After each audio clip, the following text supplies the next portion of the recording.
खबर यूपी के बलिया के भीमपुरा थाना क्षेत्र के सेमरी में महायज्ञ के लुटेरों के आतंक से परेशान साधु संत। मुख्यमंत्री योगी आदित्यनाथ के करीबी संत अनुपानंद महाराज ने भगवान के दरबार की बजाय डीएम और एसपी दरबार में लगाई हाजिरी। कहा यज्ञ का सारा सामान और पैसा लूटे ले गए अराजक तत्व। भीमपुरा थाना क्षेत्र के मामपुर गांव के कुछ अराजक तत्वों ने आस्था के सबसे बड़े समागम को बनाया अवैध कारोबार का जरिया। साधु संतों से आस्था के नाम पर चंदा वसूली कराकर साधु संतों को भगाकर यज्ञ पर कर लेते हैं कब्जा। यज्ञ और पूजा पाठ के नाम पर कई साधु संत हुए लूट का शिकार। शिकायत के बाद भी पुलिस नहीं कर रही कोई भी कार्रवाई। निहाल अख्तर की रिपोर्ट। अपने के नाम और पद बता दें। हम अनुपानंद महाराज हैं, राम कथा भागवत कथा प्रवक्ता। श्रीधाम वृंदावन में वास करते हैं और देश विदेश में भागवत कथा का धर्म का प्रचार प्रसार करते हैं। अभी कहाँ पे आए हैं और क्या मामला है? अभी हम आए हैं एसपी साहब के पास में, पुलिस अधीक्षक महोदय के पास में। मामला क्या है? मामला ये है कि संतों को सताया जा रहा है, संतों को कष्ट दिया जा रहा है, संतों को परेशान किया जा रहा है। संत लोग अपना भजन पूजा पाठ और कुटी की सेवा, मंदिर की सेवा नहीं कर पा रहे हैं। इसमें कुछ अराजक तत्व लोग हैं जो बार बार संतों को परेशान करते हैं। हमारे पहले कई संतों को परेशान किया। ये पूरा मामला कहाँ से जुड़ा हुआ है, किस जगह का है और किस बात को लेकर ये पूरा मामला चल रहा है? ये पूरा मामला है मामपुर महादेवा कुटी, थाना भीमपुरा, जिला बलिया का मामला है। वहाँ पर सबसे पहले गोपाल दास जी महाराज बहुत अच्छे संत थे, तो उनके साथ में कुछ लोगों ने अभद्र व्यवहार किया, मारपीट भी की और उनको कुटी से भगा दिया। फिर उसके बाद राम सागर दास जी महाराज के एक शिष्य हैं, राम सेवक दास जी महाराज, है ना महाराज जी, तो वो आए, उनको भी कुछ लोगों ने भगा दिया। उसके बाद फिर महाराज जी आए, महाराज जी को भी गांव वालों ने भगा दिया।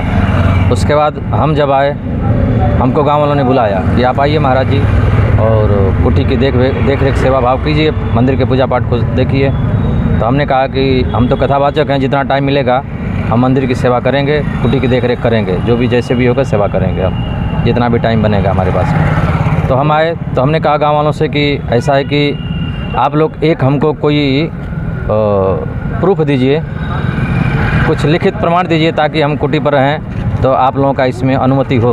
तो गांव वालों ने स्टाम्प पर मीटिंग हुई थी और ये स्टाम्प है। स्टाम्प पर गांव वालों ने, आप देख सकते हैं इसको, गांव वालों ने इस पर अपना हस्ताक्षर किया और कहा कि महाराज जी हम लोग आपको कुटी पर रहने की अनुमति देते हैं। फिर हमने कुटी में पूजा पाठ करवाना शुरू किया और अपने पास से, चूँकि कुटी में कुछ नहीं था, जब साधु आते जाते रहेंगे तो कुटी में कुछ नहीं बचेगा, तो कुटी पर कुछ भी नहीं था, न खेती करने के लिए पैसा था, न कुटी में खाने के लिए पैसा था, कुछ भी नहीं था। हमने अपना पैसा कथा में से चाहे कहीं से भी उधार ले करके कुटी में हमने अपना लगाना शुरू किया। और जैसे ही कुटी में पैसे लगा करके शुरू किए तो गाँव वालों ने कहा महाराज जी आप बहुत अच्छे हैं, आपका कार्यकाल बहुत अच्छा है और हम लोग चाहते हैं कि यहाँ पर यज्ञ अधूरा है, उसको आप करवा दीजिए, पूरा करवा दीजिए। हमने कहा ठीक है, हम वो भी पूरा करवा देंगे। तो 3 महीने लगातार मेहनत करके, दिन रात एक करके, गाँव में घूम करके हमने बांस बल्ली इत्यादि की व्यवस्था किया। गांव के एक भी व्यक्ति उसमें नहीं आ रहे थे। हमने अकेले मजदूरों को ले लेकर परिश्रम किया और यज्ञ को प्रारंभ किया।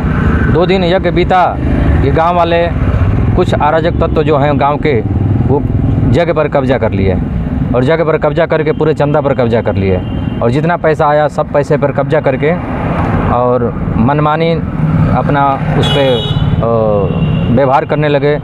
फिर हमने जिन लोगों को बुलाया था, रासलीला को हमने बुलाया था, बाकी जो जगह में खर्चा होता है, जैसे प्रवचनकर्ता को हमने बुलाया था, जगहकर्ता जो ब्राह्मण लोग होते हैं उनको हमने बुलाया था, सारी व्यवस्था जगशाला हमने बनवाया था। ये सारा खर्च जो है वो हमारे माथे पर था और सारा चंदा जो आ रहा था वो वहाँ के कुछ अराजक तत्वों के हाथ में था।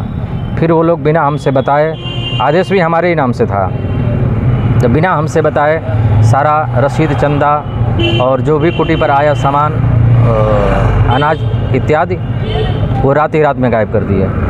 फिर सवेरे हमने हिसाब मांगा तो लोगों ने कहा कि आपको कैसा हिसाब मिलेगा, आप क्या हैं, आपको हम लोग हिसाब नहीं देंगे। हमने कहा हम आयोजक हैं, 3 महीने से हमने मेहनत की है, तो हमको हिसाब क्यों नहीं मिलेगा, और आदेश भी हमारे नाम से है, यज्ञकर्ता हम ही हैं। हमने बेकायदे सरकारी आदेश लेकर के कार्यक्रम शुरू करवाया। लोगों ने इतना हम पर दबाव दिया कि हमको बोलने का मौका नहीं दिया। फिर हमने डीएम साहब के पास में आकर के पत्र लिखा, डीएम साहब से कहा, फिर एसपी साहब से हमने कहा, फिर थाने पर फ़ोन भी गया, एसओ साहब आए लेकिन वो भी सही निर्णय नहीं ले पाए, वो भी हम ही पर दबाव दे रहे हैं, महाराज जी आप गलत हैं। आप जैसा हो रहा है वैसा होने दीजिए।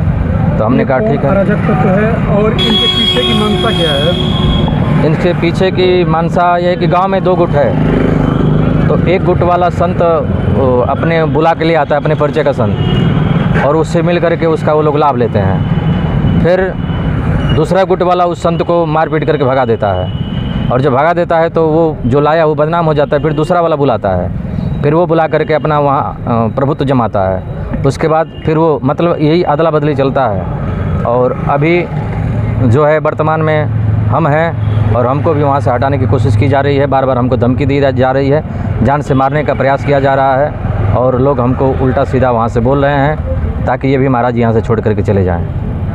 ठीक।